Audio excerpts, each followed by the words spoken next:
everyone. Tonight's video about one of my favorite trips ever. I'm going to tell you about the time that I went to Disney World, Walt Disney World in Florida in January of 2000. This was my third trip to Disney World. The first trip we took when I was 9, and that was me, my dad, and my brother. The second time I went was when I was 19, so 10 years later, and that was me, my dad, and my boyfriend. And then this trip that I'm going to talk about today is the third trip I took there. And it was me, my dad, and my son Andrew, who at the time was 3. So I was 27 years old. Andrew's dad and I were never married. And I didn't meet my husband, who was the father of my 2 younger children, until Andrew was 5. 5. So at this particular time in my life, I was a single mom with a young child. And we decided we wanted to take him to Disney World. And I think that one of the parts I enjoyed so much was I'm pretty sure my dad paid for the whole thing. So the money aspect of it was totally stress-free for me because I wasn't worried about paying for anything. Okay, we flew there, I know that. And then I'm almost positive we rented a car. But I know that we didn't always use the car. We stayed off-site. I don't remember where we stayed, but I think it was a La Quinta Inn. I don't know why I think that. I just have it in my head that it was a La Quinta. And the hotel that we stayed at had a shuttle service, like a bus. And I talked about this in one of my other videos. Might have been all my Disney trips, maybe. I'll put a link up above. The bus service went to multiple hotels, and I think our hotel was the first place it picked up, and then we had to stop at like 2 or 3 other hotels to pick up more people. And then it dropped us off at the park. And I don't remember if it was a different park every day or if there were different buses that took you to different parts. I don't remember. I do remember that at the end of the night, we always came back from Epcot. And there was a big parking lot outside of Epcot where all the shuttle buses parked, and we would be waiting out there late at night for our shuttle bus to take us back to our hotel. We apparently had a lot of energy because we would park hop. We had park hoppers, and we would go to one of the parks, and then we would always park hop over to Epcot and end the night there and close out the night at Epcot until when it closed at like 11 o'clock at night or whatever. And I know that Andrew almost always fell asleep. Like he fell asleep in his stroller or in my arms. He was very heavy, even though he was only 3.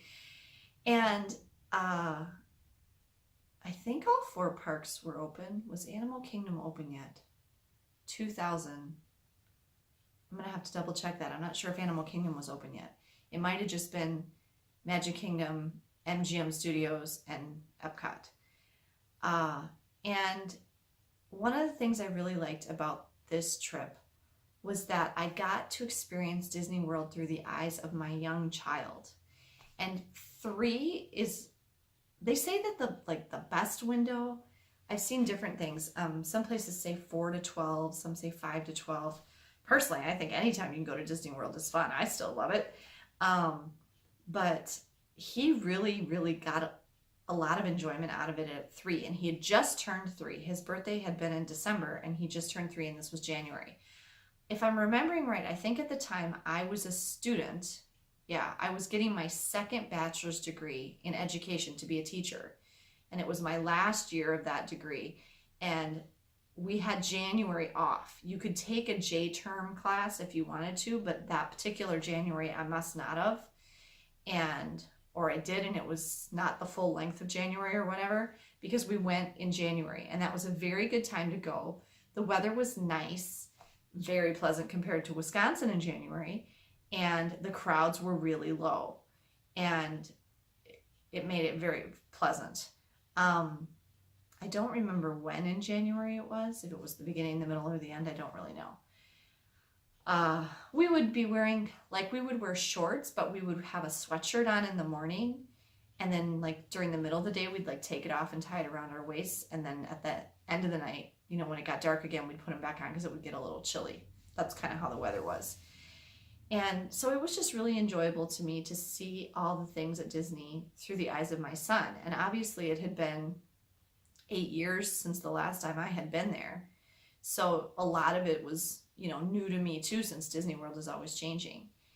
And I remember on this trip was the first time I ever had a character meal. I know for sure we went to Chef Mickey's for breakfast, and my son just thought that was the coolest, funnest thing. So I remember that was very enjoyable. And I know we did at least one other character meal, because after the trip, my dad and I said to each other, we're really glad we booked those character meals, because that was something that Andrew really, really liked and had fun with. And that was the time, I looked this up, I mentioned this in that earlier video, that there was a parade, and it was like the Parade of Nations that went around World Showcase Lagoon at Epcot, and it was like people on stilts and all sorts of cool things, and it was really neat. And that would go around at Epcot. I don't know if it was every night, and I remember that was really cool. And I remember the last day of the trip, we swam in the pool like before we had to go to the airport at the hotel, and we just had a really fun time together swimming in the pool, me and my dad and my son. And I remember thinking, oh, this is so nice, because back home it's so cold and snowy, and it was so nice to be outside swimming in a pool. And I kind of wished we had made more time for that, to do something like that, because we only did it that last day. And so that was another one of my favorite trips ever, just because I have more than one Disney World trip on this list, but this was the first one that I really, really enjoyed. And yeah, just because it was a fun time for me and my dad and my son, and he really got a kick out of it, and I really enjoyed seeing the childlike wonderment through his eyes and experiencing it, because the first time I went there, I was older than that, and that trip didn't go very well, as you can see in this video. So it was just a very positive trip overall. I guess if there was only one thing I would change, I would have liked to stay on site, but it was fine. The thing with the buses, I know sometimes we did drive in the car, because I do remember 1 or 2 nights we went to our car and drove back to the hotel. So I'm not sure why. Some days we did the bus and some days we didn't. I don't know what the deal was with that. But anyway, I would recommend taking kids, younger kids to Disney World, even if they don't remember it, because I'm sure Andrew doesn't remember that trip. It's fun for you. You'll remember it, and you get to enjoy experiencing it through their perspective, and you'll have pictures. And I guess I don't understand why. I mean, yes, I do want my kids to be able to remember the trips that we go on and the things that we do together, but it's still enjoyable for me to get to experience it with them when they're little and see their joy and happiness and delight in it. So that is another one of my favorite trips ever, Walt Disney World, January 2000. And I will see you guys next time for the next one. In the meantime, safe travels, everyone.